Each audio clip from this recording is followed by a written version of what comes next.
আপনি খুব চৌকস, খুব বুদ্ধিমান, খুব চালাক মানুষ, আপনার চালাকির প্রশংসা করছে। এবার আপনি বলছেন রাষ্ট্রীয়ভাবে ইসলাম প্রতিষ্ঠিত না হলে ইসলাম পালন করা যাবে না।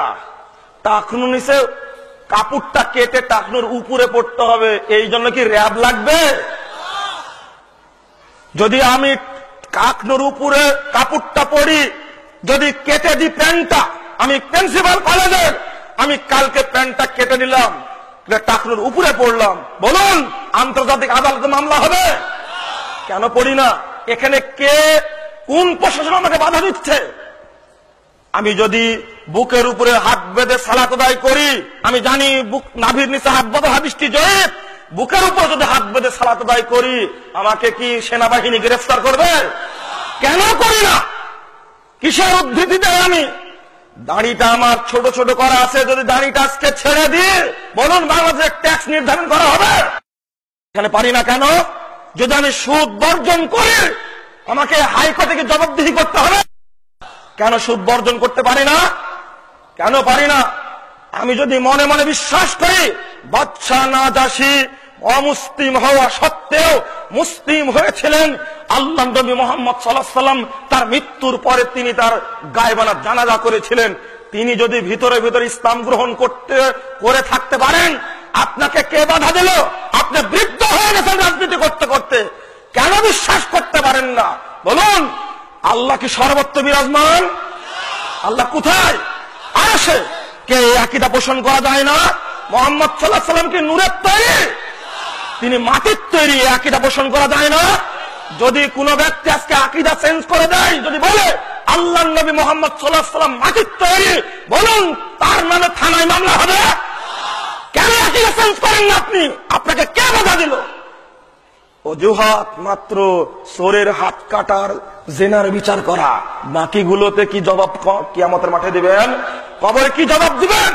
কোরআন এবং সহিহ হাদিস সামনে থাকতে আপনি মানতে চান না কেন? জয়ীফ হাদিস বর্জন করুন। এই বাংলাদেশের অধিকাংশ উলামা কেরাম, অধিকাংশ আলেম উলামা, অধিকাংশ মানুষ ফসলের অসুর বের করে না। দলিলটা হলো হেদার 593 পৃষ্ঠায় লেখা আছে, লা ইয়াস্তামিউ আলা মুসলিমে খরাজুন ওয়া আশরুন, মুসলিম ব্যক্তির উপরে জমির খাজনাও দিবে আবার ফসলের অসুর বের করবে, এটা হতে পারে না। একটা হাদিস হেদার মধ্যে উল্লেখ করা হয়েছে, আল্লাহর কসম করে বলছে আশ্চর্য হবেন, এই হাদিসটি আসছে মূলত বাইহাকির মধ্যে প্রথম 4 নম্বর খণ্ডের 132 পৃষ্ঠায়। অর্থাৎ যে ব্যক্তি জমির খাজনা দেয় ওই জমির ফসলের অসুর বের করবে না। এই হাদিসটি নিয়ে আসার পর ইমাম বাইহাকি বলছেন ইসনাদুহু বাতিলুন, এর সনদ কি? মিথ্যা। হেদার লেখক বুরহানুদ্দিন মারগিনানি তিনি 593 খ্রিস্টাব্দ হিজরিতে এই মৃত্যুবরণ করেছেন, তখন তিনি হাদিসটা নিয়ে আসছেন। কিন্তু বাইহাকি যে বললেন হাদিসটি জাল, মিথ্যা, এই কথা আর তিনি বললেন না। এই মিথ্যা হাদিস চালু থাকার কারণে বাংলাদেশে অধিকাংশ মানুষ ফসলের অসুর বের করে না। অথচ আল্লাহর নির্দেশ ওয়াতু হাক্কাহু ইয়াউমা হাসাদি, সূরা আনাম 141 নম্বর একটা খুলুন। আল্লাহ বলছেন যেদিন ফসল কাটবে সেদিন তার হক আদায় করে দাও। কি আপনারা অসুর বের করবেন না? যদি ধ্যান ধারণা থেকে থাকে কারো, তাহলে চেঞ্জ করে যখনই আপনার নেশাব পরিমাণ হবে তখনই আপনাকে অসুর বের করতে হবে।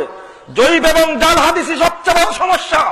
এমনকি বিশেষ করে শ্রেষ্ঠ ইবাদত সালাত জয়ীফ এবং জাল হাদিস একেবারে পরিপূর্ণ। নাভির নিচে হাত বাঁধার হাদিসটা জয়ীফ হওয়ার কারণে জয়ীফটা মানুষ আমল করছে, রফুল আদাইন সমাজে নেই, কারণ একটি জয়ীফ হাদিস আসছে, রফুল আদাইন ইবনে মাসউদ করেননি, এই জয়ীফ হাদিসটাই চালু আছে। 4 শতাধিক সহিহ হাদিস চালু আছে, এই 400 হাদিসের উপর আমল করা হয় না। এই দেশে উপমহাদেশে চলে জয়ীফ হাদিসের উপর আমল করা। আমিন আসতে বলার জয়ীফ হাদিস তিরমিজির 58 পৃষ্ঠা 57 পৃষ্ঠা আছে, এই আসতে বলার হাদিসটি চালু আছে। আমিন জোরে বলতে হবে, এই হাদিস কেউ মানতে চায় না। সূরা ফাতিহা ইমামের পিছনে যে ব্যক্তি পড়বে ওই ব্যক্তির মুখে আগুন লাগিয়ে দাও। যে ব্যক্তি সূরা কেরাত পড়বে ইমামের পিছনে, ওই ব্যক্তির মুখে পাথর মারো, ওই ব্যক্তির মুখে মাটি মারো, ওই ব্যক্তির মুখে মদের বোতল মারো। এই 4টি হাদিস হলো মিথ্যা হাদিস। খুলুন 2830, 31, 32 নম্বর হাদিস মুসান্নাফ আব্দুর রাজ্জাক। এই 4টি হাদিসে জাল। এই 4টি জাল হাদিসই সমাজে চালু আছে, আল্লাহর নবীর সহিহ হাদিসগুলো সমাজে চালু নেই। জাল এবং জয়ীফ হাদিসে পরিপূর্ণ। অর্থনীতিতে যাবেন আপনি, চলুন একটা ভুয়া, আগের পয়েন্ট আমি বলতে পারিনি, কুরবানি এবং আকিকা একসঙ্গে করার বাংলাদেশে রেওয়াজ রয়েছে, আছে না? দাহা মিথ্যা কথা, এরপরে কোন জাল হাদিসও নাই, কোন জাল হাদিসও নাই, চলছে। ফিতরা দিতে হবে একসা, হাদিস দ্বারা প্রমাণিত। খুলুন 1510 নম্বর হাদিস সহিহ বুখারী, 11, 12, 13 নম্বর হাদিস খুলুন।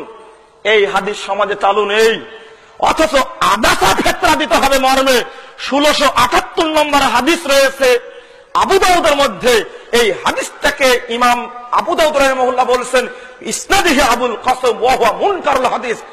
আদাসা ফিতরা দেওয়ার হাদিস আছে আবু দাউদের মধ্যে 1678 নম্বর হাদিস, কিন্তু ইমাম আবু দাউদ নিজেই বলছেন 1200 বছর আগে হাদিসটি জয়ীফ, রাবিটা মুনকার। বলুন আদাসা ফিতরা দেওয়ার হাদিস মানা যাবে? জয়ীফটা বর্জন করে গোটা দেশের মানুষ একসঙ্গে আদাসা নয় একসা করে ফিতরা দিবে, ইসলামী অর্থনীতি জোরদার হবে ইনশাআল্লাহ। কিন্তু কেউ মানে না।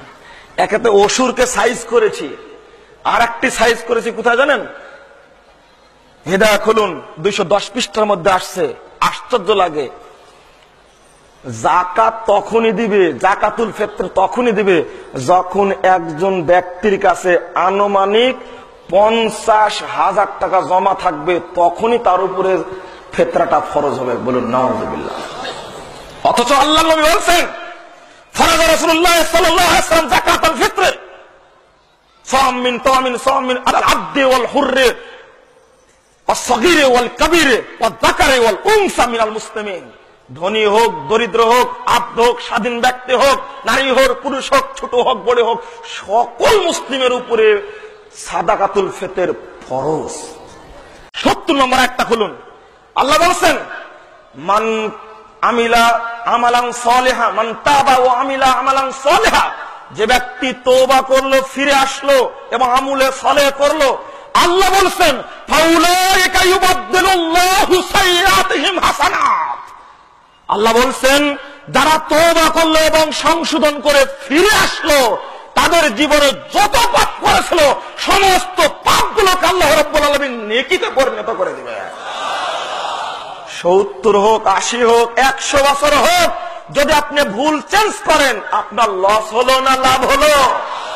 সারা জীবন মাজারে সেজদা করেছেন, সারা জীবন কবরে ফল দিয়েছেন, সারা জীবন রাজনীতির নামে আপনি 21 ফেব্রুয়ারির নামে, 26 মার্চের নামে, 16 ডিসেম্বরের নামে হাজার শিরক করেছেন।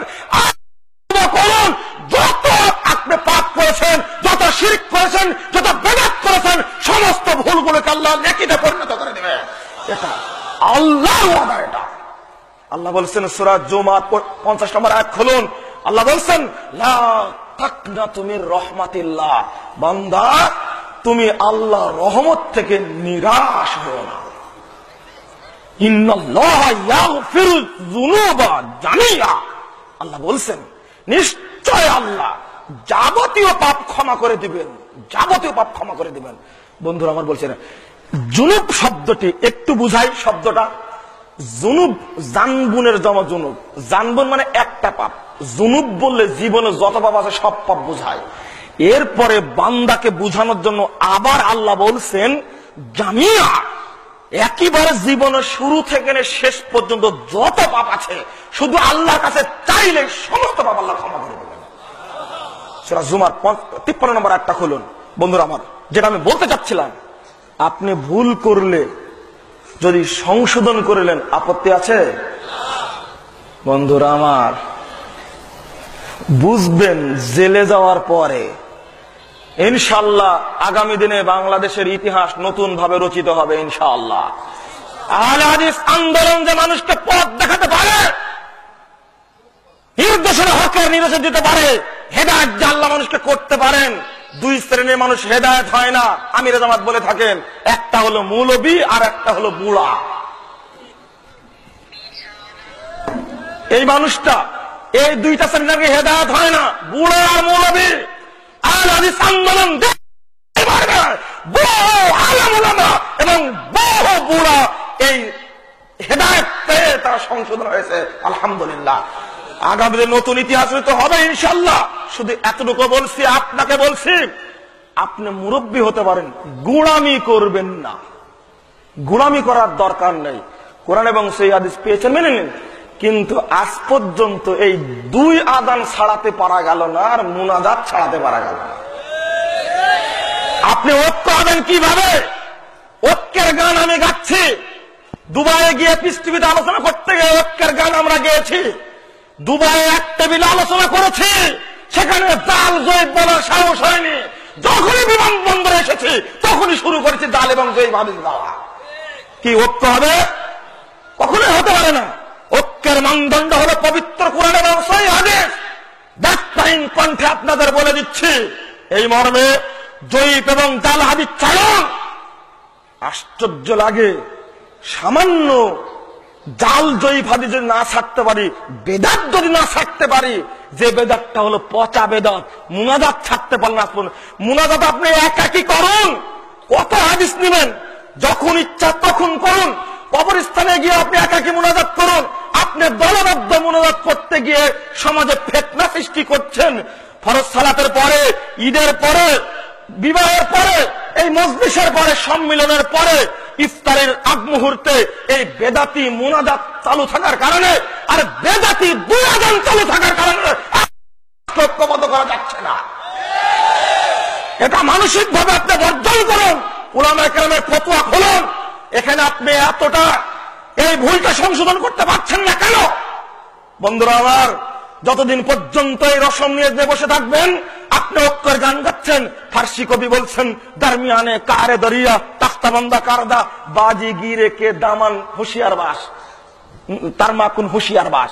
ফার্সি কবি বলছে, দেখেন, তরঙ্গ বিক্ষুব্ধ সাগর মাঝে ফেলে দিলে মোরে রক্তাক্তায়, বেঁধে দিলে মোরে তক্তায়, বলে দিলে ফের সাবধান আঁচল যেন ভিজে না যায়। কি বুঝলেন না কথা? ফার্সি কবি বলছে যে দারমিয়ানে কারে দরিয়া তাখতাবন্দা কারদা, তুমি তো আমাকে সাগরের মধ্যে তক্তার উপরে বেঁধে দিলে, আর বলছে এই তোর জন্য কাপড় না ভিজে যায়। এটা হবে? হ্যাঁ, আপনি ওয়াজ করছেন ঐক্যের, এদিকে মিলাদের অনুষ্ঠান ছাড়েন না, একটা হবে? আজীব ব্যাপার। ঐক্যের মানদণ্ড কি? আপনি বেদাতকে ধরে আসেন, শিরিককে ধরে আসেন, আর বলছেন ঐক্য করবেন, যেন অসম্ভব। আমি আজকে বলতে চাই, হে তরুণ সমাজ, রাখো বুড়াদের কথা। আমি তরুণ ছাত্র ভাইদেরকে আহ্বান জানাবো, ডক্টর ইকবালের মতো, কাজী নজরুলের মতো আজকে বাংলাদেশের প্রেক্ষাপট, আজকে তথাকথিত পাশ্চাত্যের মতবাদ, পাশ্চাত্য সংস্কৃতি দ্বারা এই বাংলাদেশের 16 কোটির মধ্যে প্রায় 15 কোটি মুসলমানের উপর অত্যাচার করা হচ্ছে। আজকে ব্রিটিশরা 190 বছর রাজত্ব করে ব্রিটিশদের মুসলমানদের উপরে, মানুষের উপরে অত্যাচার করে এদেশের মানুষকে একেবারে শেষ করে দিয়েছে, অর্থনীতি বন্ধ করে দিয়েছে, লুণ্ঠন করে, চুরি করে ইউরোপকে সমৃদ্ধ করেছে, বাংলাদেশকে লুণ্ঠন করে শেষ করেছে। ওই যুগ আজকে আসছে। ওই ব্রিটিশ বিরোধী আন্দোলনের সময় ব্রিটিশদের অত্যাচারে সহ্য না করতে পারে আহলে হাদিস নওজওয়ানরা, সিপাহীরা, মুন্সিরা অগ্রগামী হয়ে তাদের বিরুদ্ধে আন্দোলন করে ব্রিটিশদেরকে শাস্তি করে 7 সমুদ্র 13 দূরে পার করে তাদেরকে পাঠিয়ে দিয়েছে। আমাদের বাপ-দাদারা এই কাজ করে, শাহ ইসমাইল শহীদ, সাইদ আহমদ বেরলভী এই কাজটা করেছে। আজকে আপনাদের উদ্দেশ্যে বলতে চাই, বাংলাদেশের মানুষ আজকে জিম্মি। হে মুসলিম তরুণরা, আমি ইন্টারনেটের মাধ্যমে, বক্তব্যের মাধ্যমে, লেখনের মাধ্যমে আবেদন জানাতে চাই, হে বাংলার তরুণ ছেলেরা, বিশ্ববিদ্যালয়ের ছেলেরা, শিরিক তোমরা বর্জন করো, বেদাতকে বর্জন করো, এই পাশ্চাত্য সংস্কৃতি বর্জন করো, পাশ্চাত্যের তৈরি বিজাতীয় মতবাদ, গণতন্ত্র বলো, সমাজতন্ত্র বলো, ধর্মের প্রকৃতবাদ বলো, জাতীয়তাবাদ বলো, সাম্যবাদ বলো, ফিরতন্ত্র বলো, ফেরকাতন্ত্র বলো, যত রকমের ফেরকা রয়েছে সবগুলোকে বর্জন করে তাওহীদের পতাকাতে ঐক্যবদ্ধ হয়। ইনশাআল্লাহ অচিরেই সাইদ আহমদ বেরলভীর মতো, শাহ ইসমাইল শহীদের মতো